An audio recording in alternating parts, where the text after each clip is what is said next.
말씀의 별 대교회 서로 사랑 하교회 그래서 함께 상교회 빛으로 인사합시다. 빛으로 삽시다.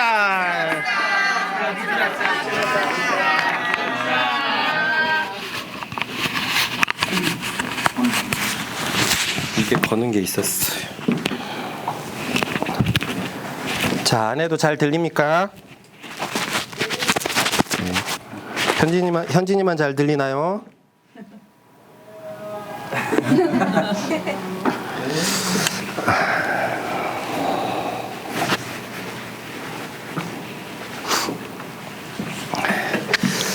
여러분, 우리는 최근 2주 동안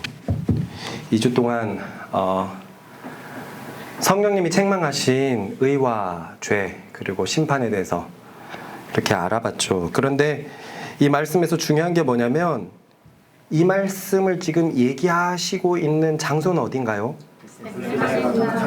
가는 길이에요. 가는 길. 그렇습니다. 우리는 현재 왜 성령께서 세상을 책망하시는지도 전체 주제에 맞춰서 생각해 볼 필요가 있어요. 그동안은 성령님께서 책망하시는 죄와 의와 심판 그 자체에 대해서 고민을 해봤다면 오늘은 이 서로 사랑하라는 말씀 사이에 왜 이 말씀을 하셨을까에 대해서도 알아보겠습니다. 알다시피 6월절 만찬에서의 계속 주제는 서로 사랑하라죠. 아까도 말했지만 우리 규제, 여기 뭐 규제뿐만이겠습니까? 한 주 동안 세상 일에 힘써 살다 보면은 서로 사랑하는 시간을 일주일을 그냥 넘겨버려요. 그런데 그게 그냥 넘겨버리는 것이 그리스도인의 자세가 아니라는 거죠. 내가 그리스도인이라면, 내가 구원받은 사람이고 의의 사람이라면 그렇게 살 수가 없어요. 그리스도인은 항상 빛 가운데서 살고 사랑하면서 살 때 자기 자신을 발견하는 존재들입니다. 아멘. 그러므로 내가 이번 한 주 그냥 지나간 것 같은데 하는 사람들은 나와 같이 기도하십시다. 도와주십시오. 세월이 빨리 흐르는데 화살의 살처럼 날아가는데 그냥 살지 말게 하시고 의의 존재로 살게 하여 주십시오. 아멘. 사랑하며 살게 하여 주십시오. 아멘. 사랑하는 증거가 없으면 심판대 앞에서 우리는 내놓을 것이 없다니까요. 그렇습니다. 계속 이 말씀은 서로 사랑하라는 말씀에 있었는데 이 말씀이 15장 포도나무 비유를 지나면서는 사랑하는 자에게 뭐가 있을 거라고 얘기했습니까? 핍박이 있을 거라고 했어요. 열매는 15장 초반이고 15장 후반에 가서는 사랑하는 자에게 핍박이 있을 것이라는 말씀도 우리가 보았습니다. 그 핍박은 그냥 쉬운 핍박이 아니었어요. 뭐와 뭐라는 단어가 있었죠? 출교가 있었어요. 또 죽음이 있었어요. 죽음. 같이 읽어봅시다. 시작. 내가 이것을 너희에게 이르면 너희로 실족하지 않게 하려 함이니 사람들이 너희를 실패할 뿐 아니라 내가 이르면 물은 너희를 죽이는 자가 생각하기를 이것이 하나님의 섬기는 일이라 하리라. 그들이 이런 일을 할 것을 아버지와 나를 알지 못함이라.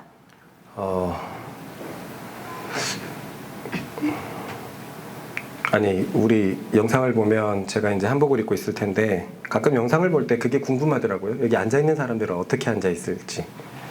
그죠? 또 내 딸은 어디에 있을지, 내 아들은 어디에 있을지. 그것도 한 번씩 고민해보면서 이렇게 비추면 좋겠는데 지금 할 수는 없고 순간 생각이 들었어요.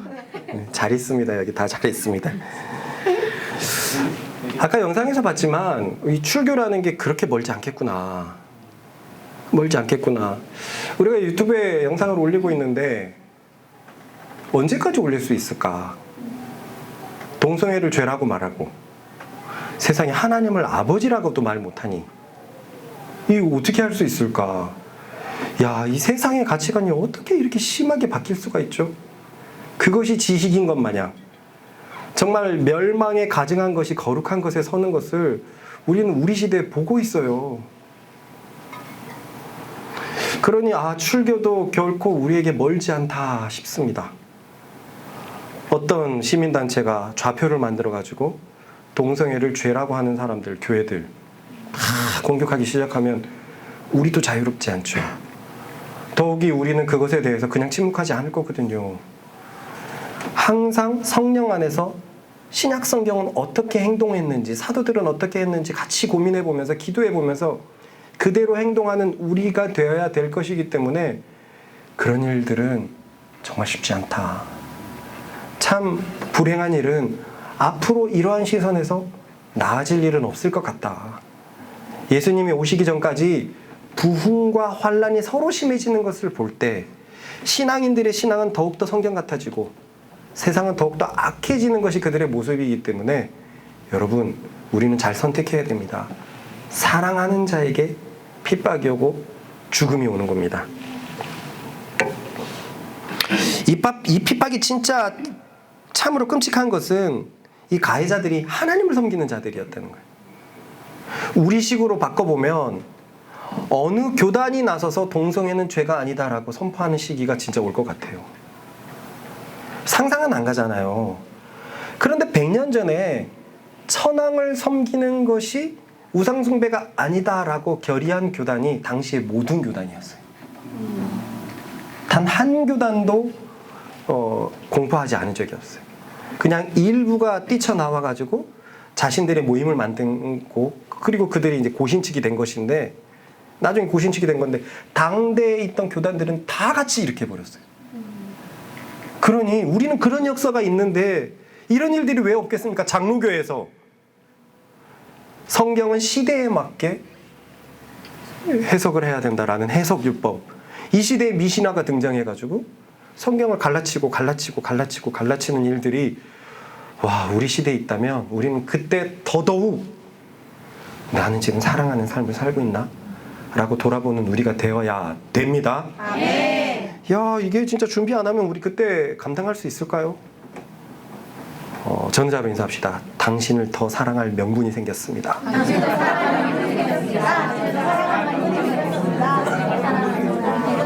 분명히 3절 마지막에 보면 그들은 하나님을 모른다라고 되어 있어요. 몰라요. 성경을 보고도 몰라요.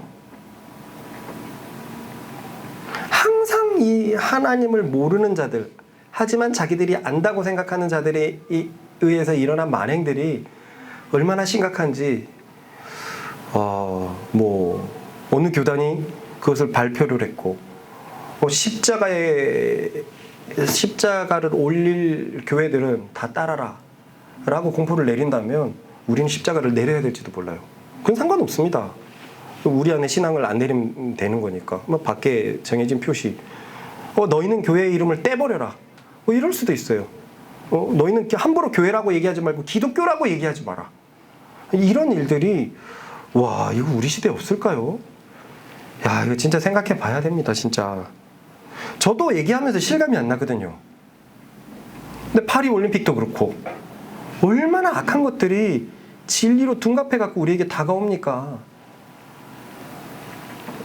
예수님이 이런 무서운 이야기를 하는 것은 그 핍박이 닥쳐왔을 때 1절에 보는 것처럼 실족을 하지 않기 위해서요. 왜냐하면 이런 얘기를 안 하면 진짜 당혹스러울 거예요. 우리는 예수님의 말씀 따라 사랑만 했는데 이런 일들이 왜 주어지는 거지? 내가 뭐가 잘못됐나? 이런 생각을 하게 될 것인데요. 여기서 분명하게 아는 사실이 있습니다. 따라해봅시다. 세상은 그리스도인들이 서로 사랑하는 것을 끔찍이도 싫어한다. 더 정확히 말하면 하나님을 섬기는 자들, 모르지만 섬기는 자들이 서로 사랑하는 자들을 싫어한다는 거예요. 아니, 대체 서로 사랑하는 것이 뭐기에 이렇게 싫어하죠? 출교랑 죽음은 웬 말입니까? 그것은 서로 사랑하는 행동이야말로 빛의 행동이기 때문에 그래요. 빛이 어떤 존재입니까? 여기가 아무리 어두워도 누군가 조그만 빛을 들면 이 공간이 다 밝혀져요. 다 밝혀집니다. 환하게 밝혀지진 않지만 약간의 빛에도 어둠이 떠는 것은 엄청난 거예요. 아니, 예수 믿는 사람들이 서로 사랑하는 게 내버려둬요. 이걸 못하는 거예요.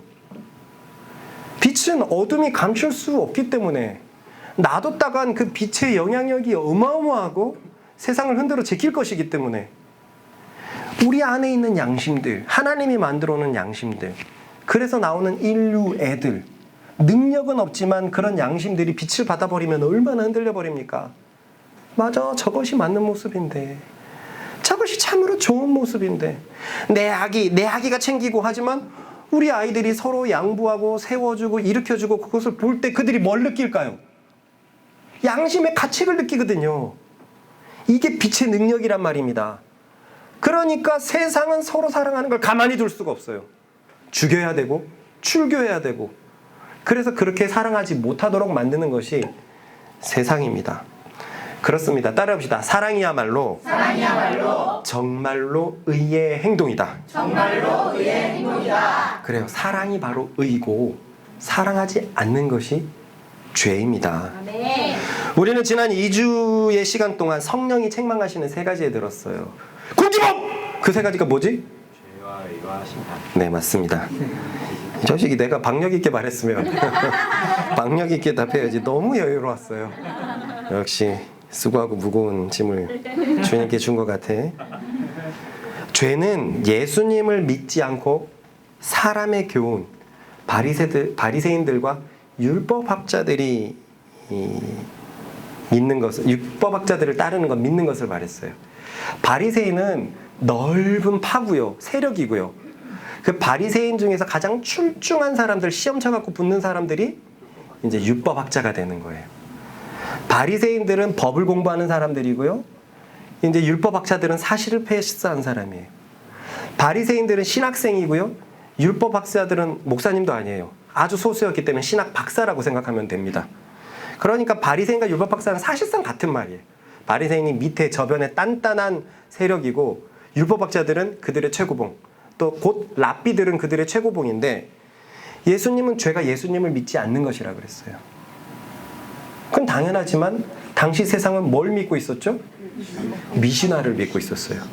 율법학자들이 말하는 사람의 교훈을 믿고 있었습니다. 그게 죄예요. 또 의는 무엇이었습니까? 의는, 당시의 의는 그들이 만들어 놓은 미신화를 순종하는 것, 순종하는 것이 바로 의라고 했지만, 성령께서는 의는 하나님 앞에 올라간 예수님이 성취했다라고 책망하십니다. 랍비가 의로운 것이 아니라 누가 의롭다고요? 예수님. 하늘로 올라가셨다. 사람으로 하늘로 올라가셨다. 그리고 의와 죄에 대한 잘못한 개념을 가지니까 심판이 잘못됐어요. 자신들을 따르지 않으면 죄인, 너 죄인. 그래서 생업의 전선에 있던 사람들은 정결 예식을 과연 행할 수 있었을까요? 말했지만 이 정결 예식은 되게 쉬운 거거든요. 거짓말 안 하는 게 쉽습니까? 손 씻는 게 쉽습니까? 손 씻는 게 훨씬 쉽고 눈에 확실해요. 그래서 이 미신화는 정결 예식을 엄청나게 쪼갈라놨어요. 그래서 시장에 갔다 오면은 샤워해야 되고, 시장에 갔다 오면 그릇 닦아야 되고, 시장에 갔다 오면은 침대 닦아야 되고, 와, 그 시대는 어떻게 저렇게 힘들게 살았을까? 근데 그걸 닦을 때마다 플러스 1점이 되는 거예요. 율법 지켰어, 율법 지켰어, 율법 지켰어, 율법 지켰어, 플러스 1점이 되는 거예요. 근데 살인하는 것은 고작 마이너스 1점. 간음하는 거 고작 마이너스 1점. 그러니 그들이 왜 그렇게 정결의식에 힘썼는지 알겠죠? 네. 왜 예수님의 제자들이 손 안 씻는 것에 대해서 비판하는지 알겠죠? 네. 그게 뭐가 대단한 거라고, 손 안 씻는 것에 대해서 이렇게까지. 왜냐하면 그들의 근거가 거기에 있거든요. 문제는 이 정결 예식은 생업 전선에 뛰어든 사람은 도저히 못하는 거예요. 규제가, 이 택배를 하는데 믿지 않는 사람들이 집에 가고 택배를 남기면 거기에서 목욕해야 돼요. 죄송합니다. 저기 혹시 화장실 좀 쓸 수 있을까요? 화장실 들어가고. 나왔다가 목욕탕 갔다가 나왔다가 목욕탕 갔다가 나왔다가 목욕탕. 이건 불가능한 얘기예요. 자기들만이 의를 얻을 수 있도록 그래놓고 그렇지 못한 너네님들은 죄인. 오늘 왜 이러지 발음이? 너님들은 다 죄인. 나는 의인. 그렇게 만들어 버렸어요. 그렇게 세상을 심판하고 있었는데, 사실은 바리새인과 율법이 만들어 놓은 그 세상은 그 뒤에 조종하는 사단에 의해서 만들어진 세상이잖아요. 그런데 우리는 예수님께서 심판에 대해서 책망하시면서 예수님께서 이미 사단을 심판하셨다라는 말씀을 보았습니다. 이건 이따가도 또 한번 봐야 되겠는데요. 오늘은 지금까지 죄와 의와 심판에 대해서 책망하셨던 말씀을 아까 말씀했던 것처럼 서로 사랑하라는 주제 속에서 이 말씀을 살펴보겠습니다. 왜냐하면 여전히 최고의 주제는 서로 사랑하라예요. 이 13장 중반부터 서로 사랑하라는 말씀은 17장 마지막까지 되는데요. 이 17장 제일 마지막 말씀이 이렇게 끝납니다. 읽어봅시다. 시작. 내가 아버지의 이름을 그들에게 알게 하였고 또 알게 하리니 이는 나를 사랑하신 사람이 그들 안에 있고 나도 그들 안에 있게 하려 함이니라. 요 앞에 말씀은 저들이 하나 되게 하소서 이런 말씀이었거든요. 여기서 보니까 저들은 아버지를 알고 있고 또 하나님의 사랑, 예수님을 사랑하신 나를 사랑하신 하나님의 사랑이 그들 안에 있고 나도 그들 안에 있다. 이것은 서로 사랑하라는 말씀의 삼위일체 말씀에서 나왔던 말씀인 걸 알 수 있어요. 14장의 말씀. 여전히 이 말씀은 서로 사랑하는 주제 속에 있다는 것입니다. 동의하십니까? 네. 그러므로 오늘 죄와 의와 심판에 대해서 이 주제에 맞게 한번 적용을 한번 해보겠습니다.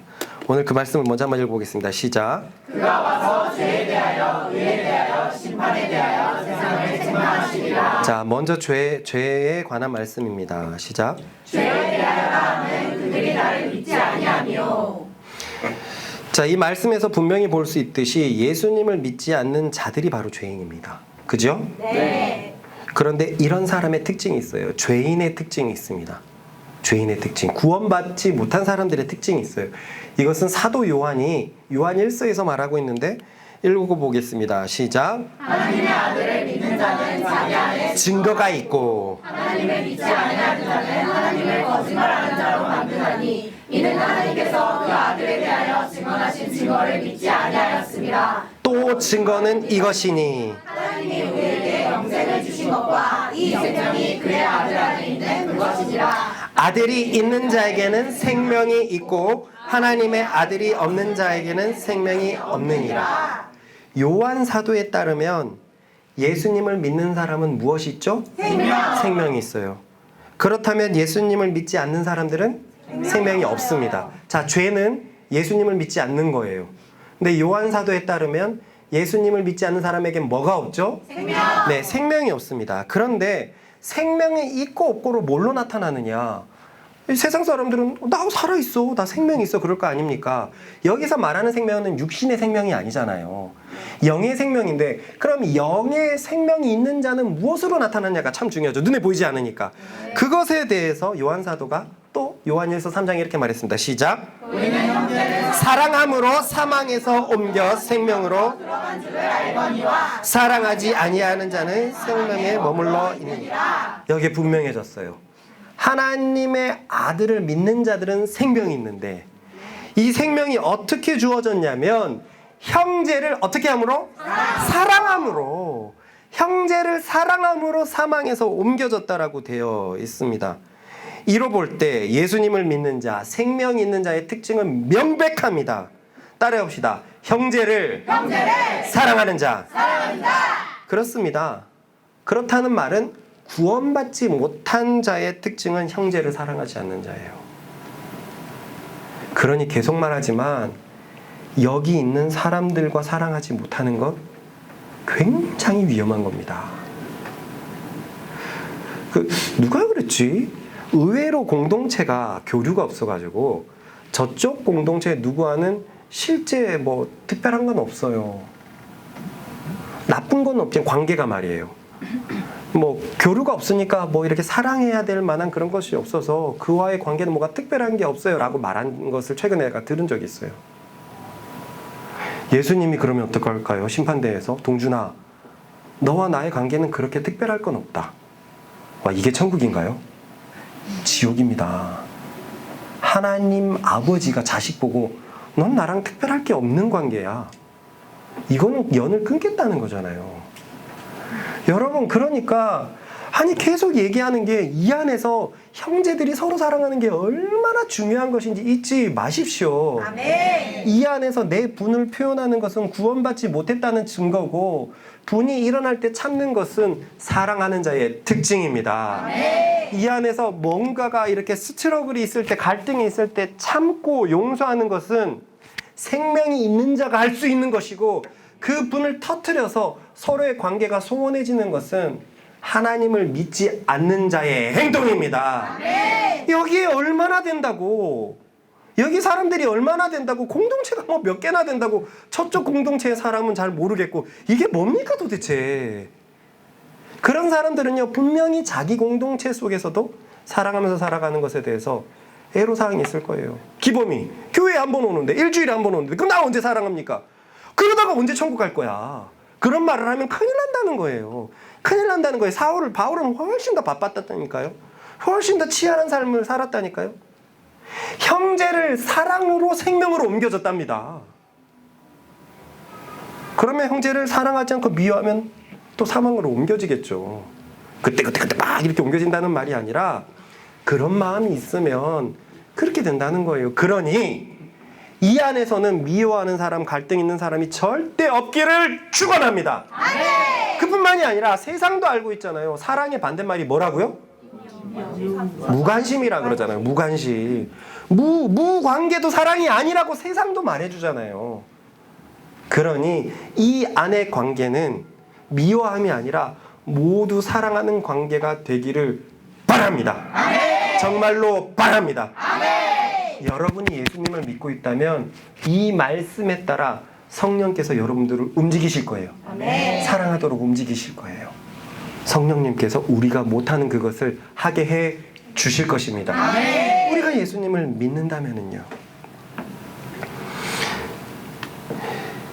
아주 명백한 사도 요한의 증거가 있죠. 보십시다. 시작. 이러므로 하나님의 자녀들과 마귀의 자녀들이 드러나니 물을 행하지 아니하는 자나 또는 그 형제를 사랑하지 아니하는 자는 하나님께 속하지 아니하리라. 자, 하나님께 속하지 않은 사람이 여기 두 종류가 있습니다. 두 부류가 있습니다. 하나는 뭡니까? 의를 행하지 않는다. 또 하나는요? 형제를 사랑하지 않는다. 그러면 꼭 사람의 얍실함은요, 형제를 사랑하지 않아도 의를 행하면 되잖아요.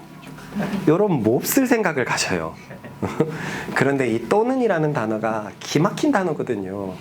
이게 카이라는 헬라어인데, 옛날에는 이 접속사들이 뜻이 무지하게 많았어요. 그래서 이것은 그리고 또는이라도 해석을 할 수 있지만, 그래서, 그리하여, 그러면, 역시 이런 식으로 또 얼마든지 해석이 가능한 단어거든요. 그렇게 보면 이런 말이 됩니다. 하나씩 읽어봅시다. 시작. 물을 행하지 아니하는 자. 그래서 형제를 사랑하지 아니하는 자. 물을 행하지 아니하는 자. 그리하여 그 형제를 사랑하지 아니하는 자. 물을 행하지 아니하는 자. 그러면 그 형제를 사랑하지 아니하는 자. 물을 행하지 아니하는 자. 역시 그 형제를 사랑하지 아니하는 자. 그래요. 이 단어는 두 개를 나누는 게 아니라 이 문장이 하나예요. 하나입니다. 그러니까 사랑하지 않는 것이 의를 행하지 않는 거예요. 의를 행하지 않는 거예요. 예수님을 믿지 않는 것이 사랑하지 않는 것이고, 예수님을 믿으면 사랑하게 되는 것입니다. 이 해석이 확실한 이유는 요한일서 전체에서 의가 사랑이라는 것을 아주 곳곳에서 말하고 있기 때문에 따라해 봅시다. 의를 행하지 않는 것. 쓴 형제를 사랑하지 않는 것이다. 쓴 형제를 사랑하지 않는 것이다. 또 반대로 형제를 사랑하지 않는 것. 형제를 사랑하지 않는 것. 쓴 의롭지 않은 행동이다. 쓴 의롭지 않은 행동이다. 이 의라는 단어는 굉장히 위험한 단어거든요. 이거는 우리 구원이 달린 단어예요. 구원받는 사람은요, 하나님 앞에서 반드시 의로운 존재여야 돼요. 반드시 의로운 존재예요. 우리의 의로움은 그리스도의 피로 되는 것 아닌가요? 맞아요. 그리스도의 피로 의롭다면 사랑하게 된단 말이에요. 그런데 그리스도의 피를 믿지 못하는 자는 사랑이 어려워요. 사랑은 왜 이렇게 어려운가요? 예수님을 믿지 않아서. 구원받지 못하기 때문에 어려운 거예요. 그러나 내가 예수님을 믿는다면 내 시작은 미약해서도 점점 더 사랑의 열매가 맺어집니다. 아멘. 요한복음 15장 1절의 말씀이 뭡니까? 포도나무 비유였잖아요. 점점 자라서 마침내 열매를 맺잖아요. 그리스도 안에 접목되어 있는 사람들은 열매를 맺습니다. 아멘. 여러분, 이 말씀이 그냥 지나치지 않고 내 옆에, 내 뒤에, 내 대각선에 있는 사람들을 향한 열매가 맺혀지는 우리들 되십시다. 아멘. 전우자로 눈 보고 인사할까요? 열매, 열매, 열매, 열매, 열매. 그러니까요, 자칭 의롭다고 하는 바리새인과 율법학자들의 삶을 보면은요, 정말로 사랑이 전혀 보이지 않아요. 가만히 여러분들이 알고 있는 성경을 막 돌려보세요. 사랑의 모습이 너무 안 보입니다. 너무너무 안 보여요. 그냥 사랑하려는 마음이 없는 것 같아요. 그들을 죄인으로 심판을 해놔버렸으니까 사랑할 마음이 전혀 없습니다. 현장에서 가늠하다 잡힌 여인을 끌고 온 사람들 보세요. 밤새도록 거기 매복해 있다가 아침에 끌고 왔어요. 빨가벗겨갖고 사람들 앞에 내팽개치는 그 꼴들을 보세요. 사실 양심이 있다면 그것만으로도 참 긁힐 일인데, 사람의 인격 뭐 어디서 찾아볼 수가 없어요. 자신들은 의롭겠고 얘네들은 죄인이기 때문에 아예 다른 세상에서 살기 때문에 그렇게 심판을 해버렸기 때문에 이들의 모습엔 사랑이 전혀 없죠. 이 말씀을 준비하면서 두려웠어요. 내가 다닌 교회에서, 내가 있었던 교회에서 사랑을 경험하고 느껴본 일이 있었던가? 헌금을 해갖고 우리 교회가 누구를 도와줬습니다, 이런 거는 있는데 한 사람 한 사람이 사랑하는 행동들이 있었던가? 내가 다니고 있던 교회에서 청년부가 파당이 나뉘어지지 않는 청년부를 본 적이 있던가? 내가 다니고 있던 교회에서 집사님들, 장로님들의 알력 다툼이 없는 걸 본 적이 있던가? 여러분, 저는요, 총회에서, 우리 그 교회 총회에서 장로님이 목사님한테 아주 큰 소리 치면서 쌍욕만 안 했지 아주 험악한 분위기도 봤어요. 와, 이게 그리스도인들의 성숙한 자들이 모여서 하는 회의란 말인가? 아주 좋지 않은 분위기였어요. 구목사님이 나가. 아주 어렵고 젊은 이제 신학생이었기 때문에 전도자이기 때문에 나가. 못 볼 꼴이었어요. 못 볼 꼴. 그때 진짜 기분이 이상했어요. 이게 그리스도인들을 믿는 교회의 최고의 수장들의 모습이라고? 막 장로들끼리 싸우고 뭐하고 하는 모습들이 아주 보기 좋지 않고 서로 인사도 안 해.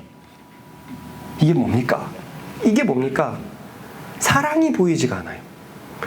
그 젊은 이렇게 중고등부 청년부 막 이렇게 해가지고 뜨거워가지고 하나님의 일을 하려고 해도 철저하게 재정적인 원리에서 그걸 어떻게 썼네 막 이런 것만 있지 뭐가 없어요. 한 번은 이 중고등부가 고등부가 많이 늘어나가지고 2부 어른들이 먹을 밥을 우리가 많이 먹었다고 이게 올라간 거예요. 고등부 밥 먹이지 말자는 거예요. 이게 무슨 소리입니까 이게? 이게 무슨 소리죠? 이 자라나는 꿈나무들이 부흥해가지고 많이 와가지고 교회에 남아가지고 점심을 먹었는데 어른 예배 끝나고 먹을 밥이 없다고 어른들이 중고등부 밥 먹지 말라고 이 뭐 밥 가지고 이럽니까? 강남에서요.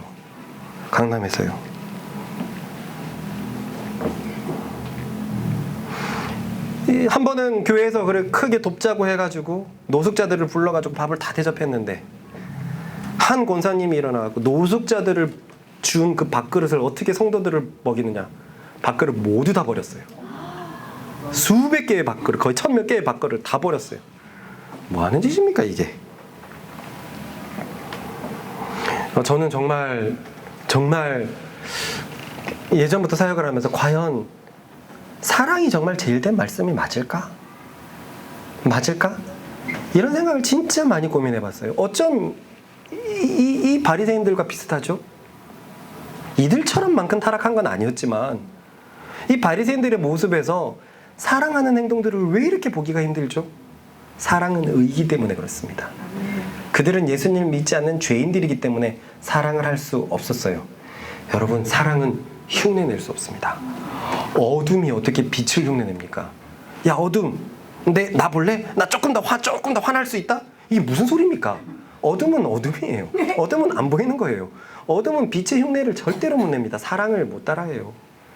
예수님처럼 자신을 죽이는 사랑을 절대로 못합니다. 이것은 의로운 행위입니다. 아멘. 그렇습니다. 다시 말하지만 구원받은 자, 의로운 자의 명백한 특징은 서로 사랑하는 것입니다. 이 관점에서 의에 관한 말씀을 보십시다. 시작. 의에 대하여 함은 내가 아버지께로 가니 너희가 다시 나를 보지 못함이요. 그렇습니다. 이 의미가 참여는 어려웠지만 당시의 의는 당시의 의는 누구였죠? 율법학자들이었어요.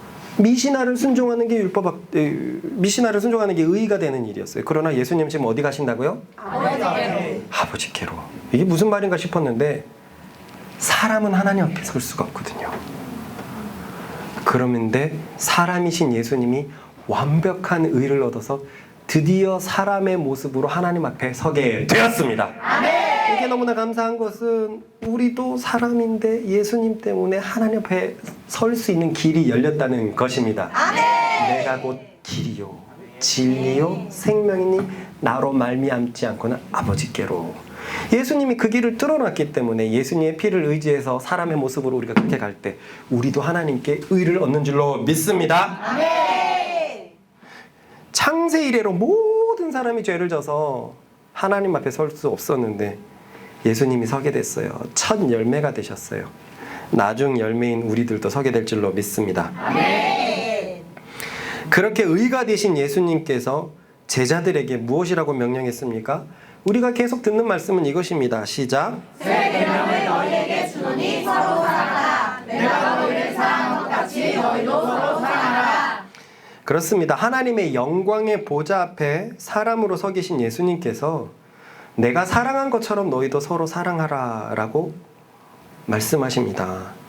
하나님의 의가 되신 예수님께서 우리도 하나님의 의가 되게 하기 위해서, 사랑은 의에 속한 것이니까요. 사랑은 의니까요. 우리에게 당신의 사랑처럼 사랑할 것을 말씀하고 계신 거예요. 읽어봅시다. 하나님이 죄를 알지 못하신 이를 우리를 대신하여 죄로 삼으신 것은 우리로 하여금은 그 안에서 하나님의 의가 되게 하려 하십니다. 할렐루야. 아멘. 이 대단한 단어고 대단한 말이거든요. 예전에 이거 다 그냥 지나갔잖아요. 좋은 말, 오케이. 좋은 말, 오케이. 그런데 예수님 때문에 우리가 하나님의 의가 된 거예요. 하나님의 의가 된 사람들은 사랑하는 특징을 가지고 있습니다. 아멘. 이 말이 정말 사실이라면 하나님 앞에 서 있는 의인은 사랑하는 증거가 있어야 된다는 말이에요. 자, 지금 예수님이 계신 당시의 죄인들은 누구이죠? 미시나를 못 지킨 사람들. 미시나를 못 지킨 평범한 사람들입니다. 평범한 사람들. 생업 전선에 나가 있는 사람들은 지켰습니까? 못 지켰어요. 그들은 종교 기득권자들이 만들어 놓은 미시나를 도저히 지킬 수 없었어요. 그래서 그들을 죄인이라고 불렀습니다. 이들은. 그 말인즉슨 자기는 의로운 사람들이라는 말이잖아요. 미시나에 의해서 그들은 완전한 의인이 되어버렸어요. 그렇게 그들은 세상을 심판해버리는 겁니다. 우리는 의인, 너희는 죄인. 이것은 이들이 만들어 놓은 세상이었지만 사실 이것을 조종하는 자가 있었죠. 그가 바로 예수님이 말씀하시는 이 세상 임금입니다. 그들은 이 세상 임금에 속하여 이 세상 임금이 조종하는 대로 심판했던 거예요. 그래서 이 모양이 꼴이 된 것입니다. 읽어봅시다. 시작. 나는 내 아버지에게서 온 것을 말하고 너희는 너희 아비에게서 들은 것을 행하느니라. 너희는 너희 아비가 행한 일들을 하는구나. 44절요. 너희는 너희 아비 아비에게서 났으니 너희 아비의 욕심대로 너희도 행하는구나 하느니라. 수도. 그래요. 이들의 아비는 누구라고요? 마귀입니다. 마귀. 이들이 마귀에 속해 있다는 가장 강력한 증거가 아까 말했지만 이들이 만들어 놓은 세상에는 사랑이 없어도 너무 없었다는 거예요. 그래서 그들이 통치하는 세계에서는 다 기진맥진했죠. 예수님께서 양들을 보고 저 기진하는 양들을 불쌍히 여기신 거예요. 불쌍히 여기신 거예요. 솔직히 저도 그렇습니다. 여러분들로 인해서 나 혼자 살기, 우리 가족 살기에 풍족한 나는 일주일에 몇 번씩 돌려봐요.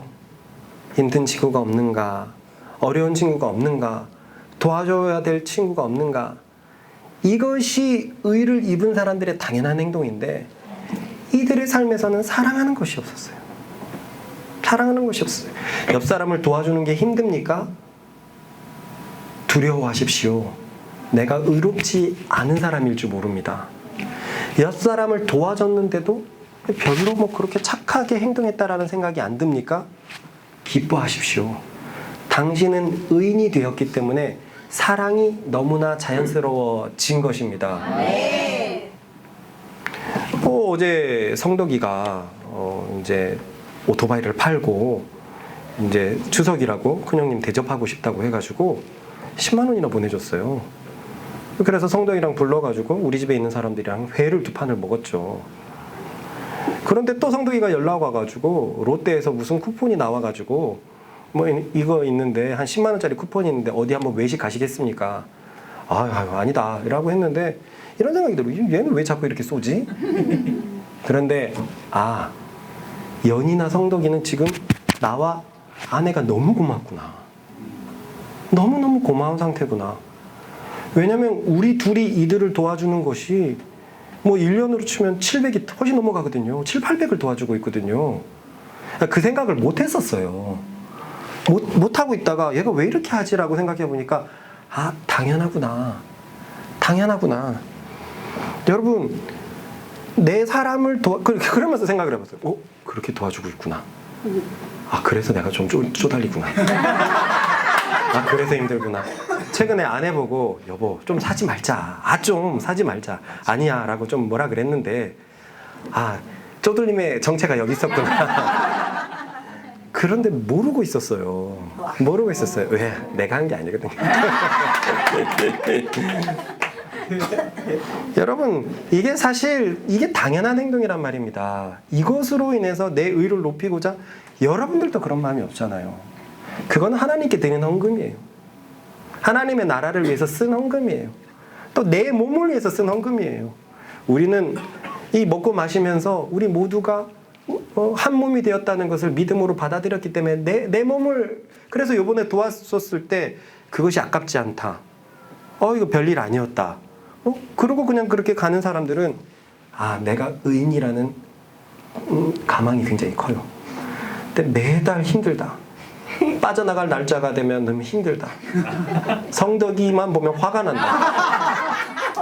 저 새끼가 지금 알을 먹지 뭐 조금 빠르페를 먹어? 판단이 된다. 내 힘으로 사랑하는 거예요.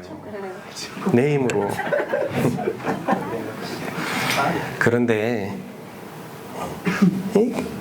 계속 말씀드리지만 사복음서에서 이들이 사랑의 씨앗이라도 발견할 수 있나요? 없다는 거예요. 이 마귀는 사람이 되신 예수님을 시험하셨습니다.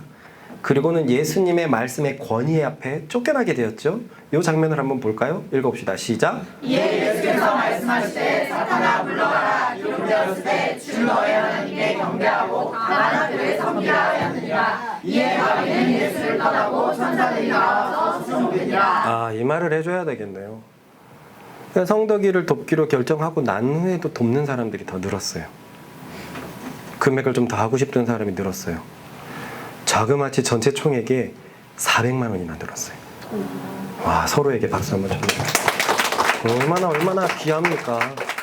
말씀을 들으면서 그래 하면서 이게 의인들의 특징인 거예요. 의인들의. 여기서 보면 말씀 앞에서 이 마귀가 쫓겨납니다. 이때 마귀가 패배했어요. 이때 마귀가.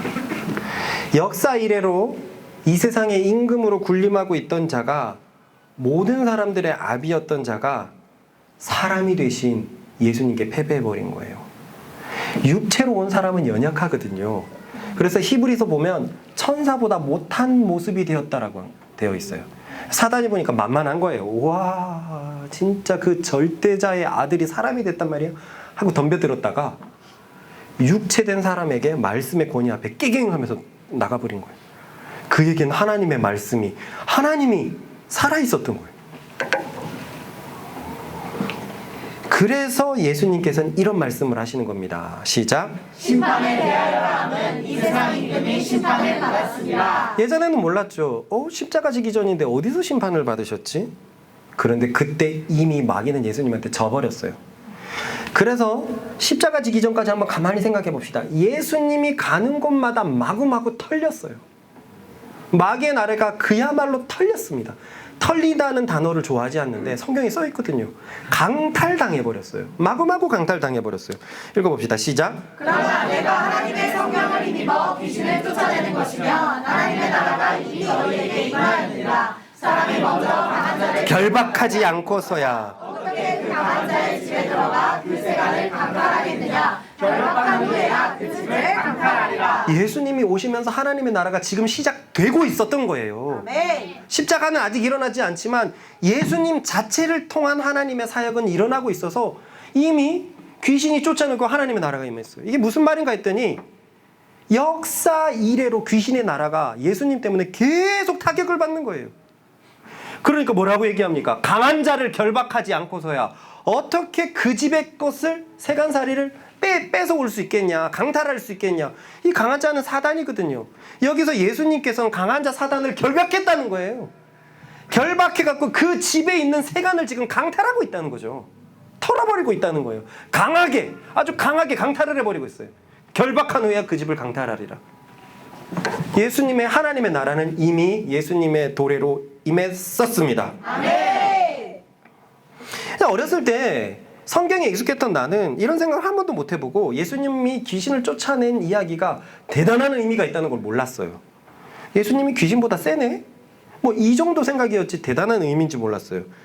근데 나중에 생각해 보니까 창세 이래로 그 견고하던 하나님의 나라가 예수님이 등장하시면서 수장이 광야에서 패배하더니 그때부터 결박당하고 그의 나라는 예수님에 의해서 마구마구 강탈당하고 있었던 거예요.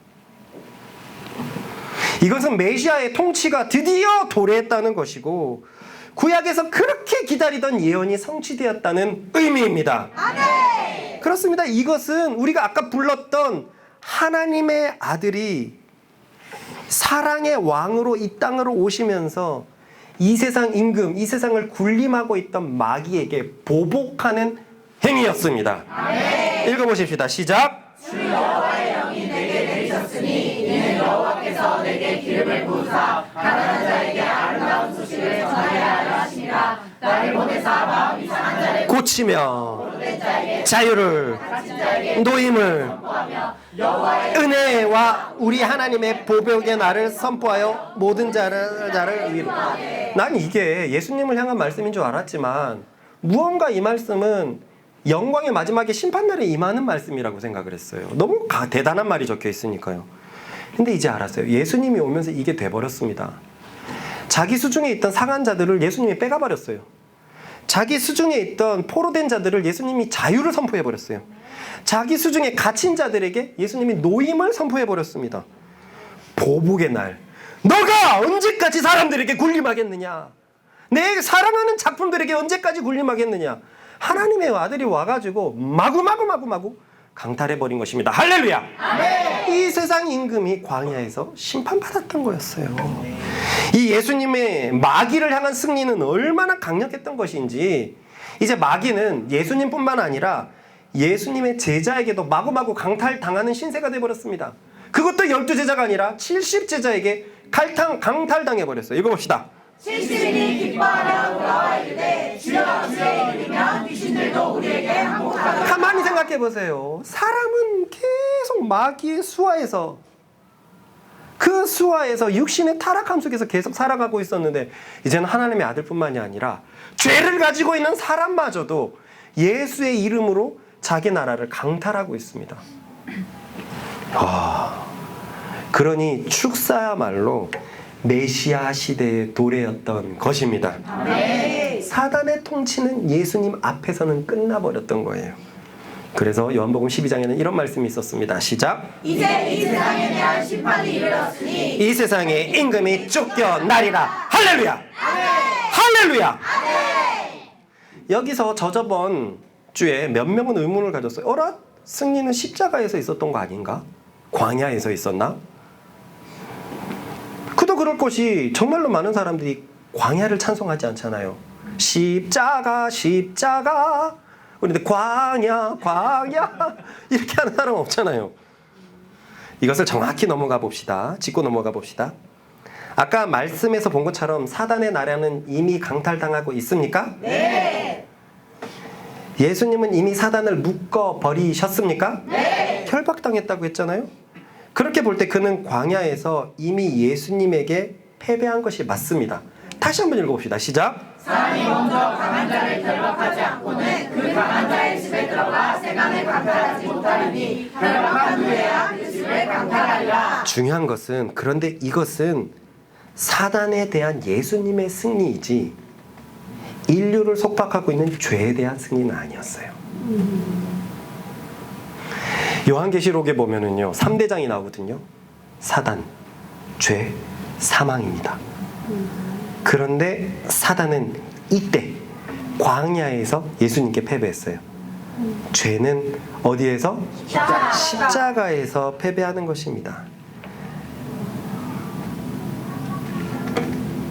같이 읽어봅시다. 시작. 통치자들과 권세들을 무력화하여 드러내어 구경거리로 삼으시고 십자가로 그들을 이기셨느니라. 사단의 가장 큰 무기가 죄인데 사단 자체는 패배했지만 죄는 아직 없어질 수 있는 근거가 없었거든요. 근데 그 근거가 십자가에서 예수님의 무죄한 피를 흘리게 되므로 그 근거가 생겨난 줄로 믿습니다. 아멘. 이렇게 얘기하니까 여담으로 궁금한 게 있죠. 3대장, 사망, 사단, 죄, 사망 중에서 이 세 개가 늘 같이 나오거든요. 사망은 어떻게 되죠? 그것은 우리가 최근에 마침 묵상을 했습니다. 예수님이 다시 오시는 날에 그때는 사망이 무릎 꿇게 될 것입니다. 그때야 돼서야 이제 사단의 3종 세트, 사단, 죄, 사망은 완전히 예수님의 발 앞에 무릎 꿇게 될 것입니다. 그러니까 지금은 우리가 십자가를 믿음으로 죄에 대해서는 자유로워졌지만 그래서 우리는 의를 사랑하기 시작했거든요. 그래서 아까 조건 없이 사랑할 수 있게 되었어요. 이 세상은 굉장히 따지게 될 텐데 이거 내가 너 해줬으니까 너 이렇게 해줘? 성도가 이게 다야? 이렇게 해야 될 텐데 의는 안 그렇다는 거예요. 그러니까 그때 우리는 이것으로 우리 속에서 죄가 무릎을 꿇은 것을 경험할 수 있습니다. 아멘. 그런데 아담이 선악과를 따먹었을 때 사단에게 주었던 흙, 그 흙에 대한 권세는 여전히 있어서 죄에서는 자유로워졌지만 이 신경 안 쓰면 여김없이 그냥 육체의 노예가 되는 것이 우리들이잖아요. 그러니 바울조차도 이 몸에서 벗어나고 싶다라는 것을 얼마나 노래했는지 모르겠어요. 이 몸이 변하는 신령한 몸이 되었으면 좋겠다. 죄 안 짓는 몸이 되었으면 좋겠다. 얼마나 얘기했는지 모르겠어요. 그렇습니다. 십자가로 우리의 영혼은 깨끗해졌지만 우리의 육체는 여전히 타락한 채로 남겨져 있습니다. 그리고 이 육체는 나날이 죽어가요.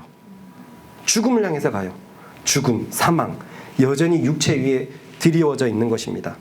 그러나 영광의 날에, 권능의 날에 예수님은 남은 하나, 사망마저 짓밟으실 것입니다. 아멘. 그렇게 마귀와 죄와 사망은 우리들에게서 영원히 사라지고 그날에 우리는 이렇게 외칠 것입니다.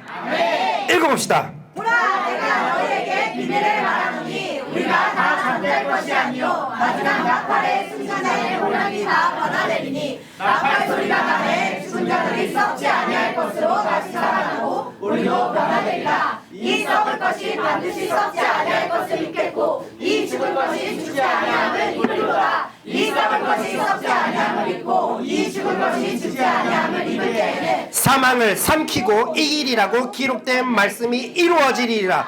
사망아, 너의 승리가 어디 있느냐? 사망아, 내가 쏘는 것이 어디 있느냐? 사망이 쏘는 것은 죄요, 죄의 권능은 율법이라. 우리 주 예수 그리스도로 말미암아 우리의 승리를 주신 하나님께 감사하노라.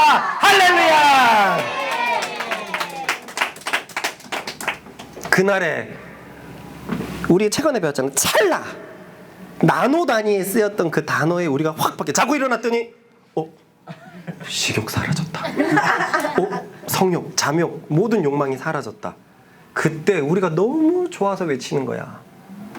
그렇게 나를 괴롭히던 이 욕심들아, 죄야, 사망아, 네가 어디 있느냐? 그렇게 우리를 쏘던 이 사망아, 네가 어디 있느냐? 야, 사망을 조롱하는 그날이 이때 올 것입니다. 아멘. 에이, 뭔 미래 얘기를 뭐 그렇게 드라마틱하게 합니까? 있지도 않은 일을. 그런데요, 우리는 3종 세트 중에서 이미 두 것이 패배했다는 걸 경험하고 있잖아요. 우리가 어떻게 의인이 됩니까? 우리가 어떻게 사랑하는 존재가 됩니까? 우리가 어떻게 희생을 하고 우리가 어떻게 천국을 경험할 수 있습니까? 그러보건대 성경이 말한 나머지 하나도 그날에 분명히 짓밟힐 줄 믿습니다. 아멘. 의죄 심판에 대한 말씀을 마치면서 정리해 봅시다. 죄는 예수님을 믿지 않는 것이었어요. 당시의 세상은 바리새인들과 율법학자들을 믿고 따르고 있었습니다. 그들은 하나님의 율법을 벗어나서 사람이 만든 교훈을 쫓고 있었어요. 의는 하나님 앞에 올라가신 예수님이 성취하셨습니다. 의는 미시나를 지키는 율법학자들에게 있는 것이 아니었습니다.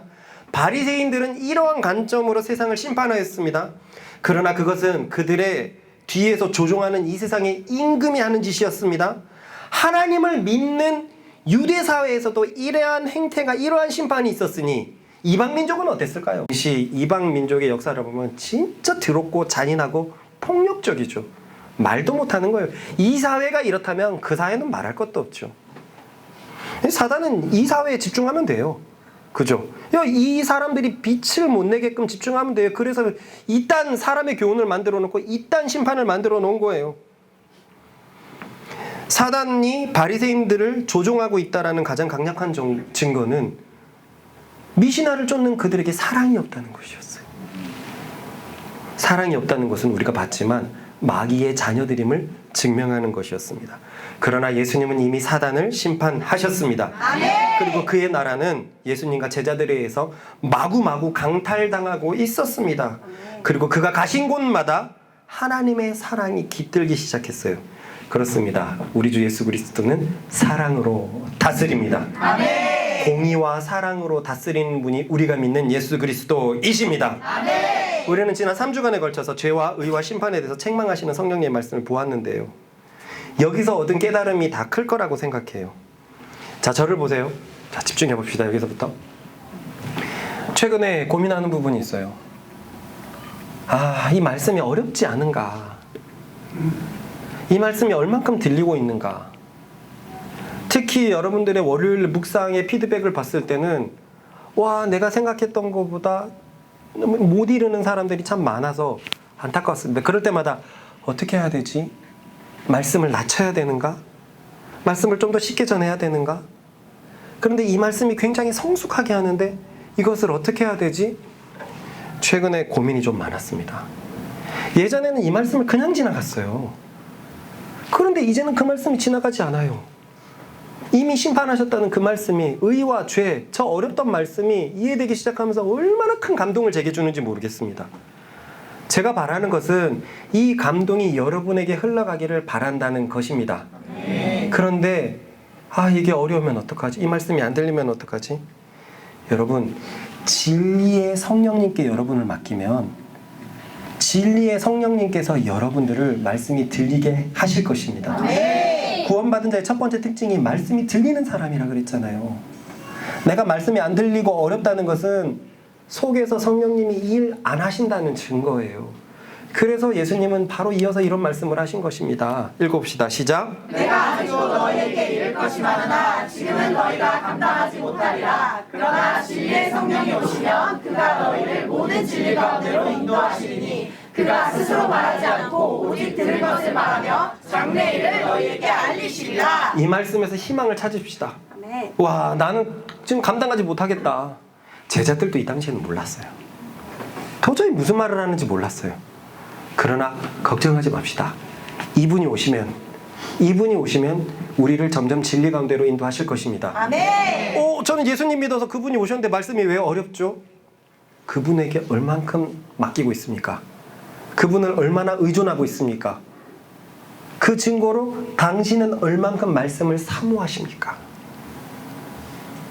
성령과 우리의 영은 한 영인데 우리의 영이 성장하려면 양식을 먹으려면 말씀이 필요한데 여러분들은 그 말씀을 얼마큼 갈증을 느끼고 계십니까? 우리의 영이 말씀에 대해서 갈증을 느끼면 성령께서 진리 가운데로 인도하실 것입니다. 아멘. 감사했던 건 와, 나는 이제 이 말씀이 들리네. 예전엔 그냥 지나갔던 이 말씀이 들리네. 불과 3년 전에 요한복음 묵상할 때도 이렇게 하진 않았었어요.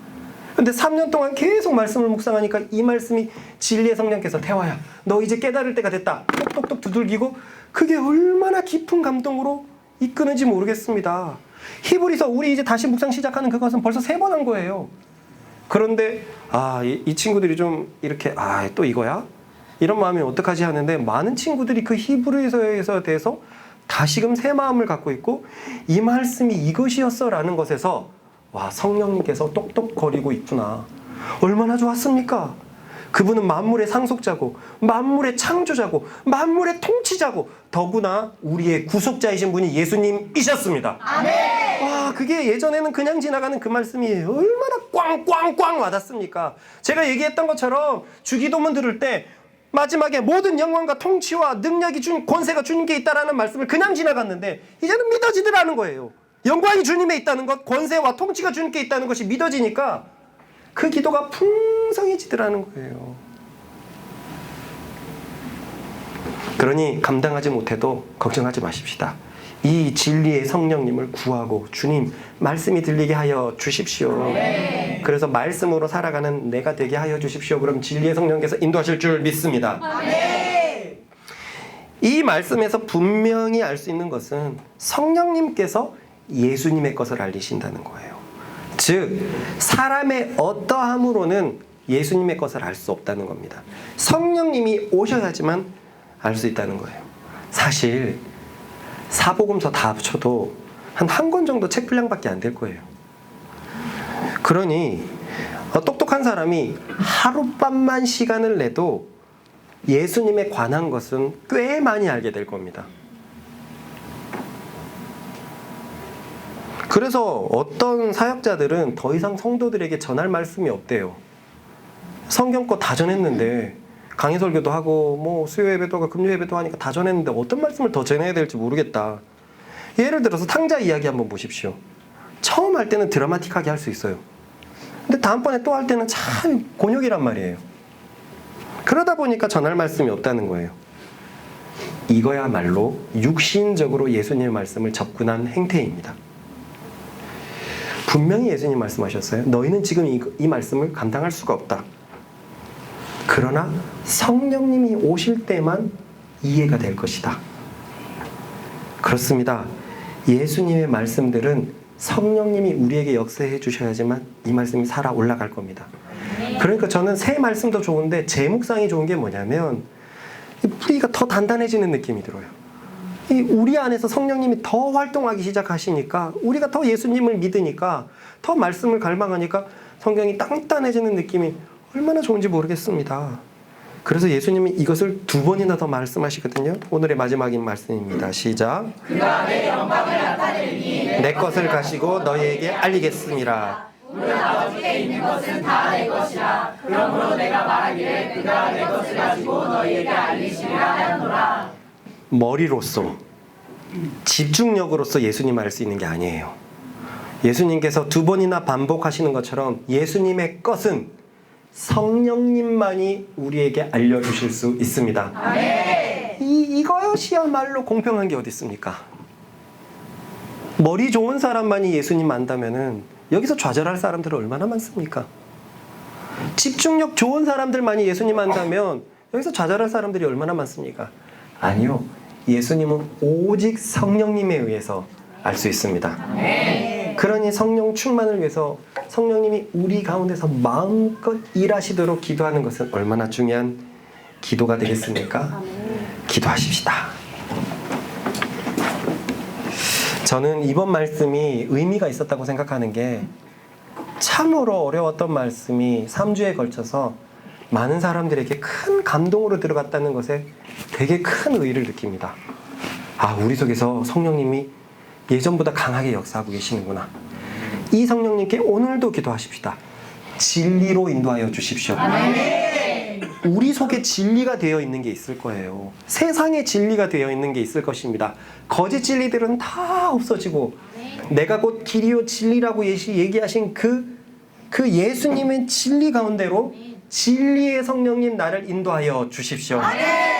저도 많이 생각합니다. 예수님으로 생각하고 예수님으로 행동하고 예수님으로 말하는 것은 어떤 것일까? 내가 항상 예수님을 닮아가고 진리 안에서 행동하는 것은 어떤 것일까? 그렇지 못했을 때는 좌절하게 되기도 하고 기도하게 되기도 하고 또 가슴도 치기도 하거든요. 그 답은 성령님에게 있습니다.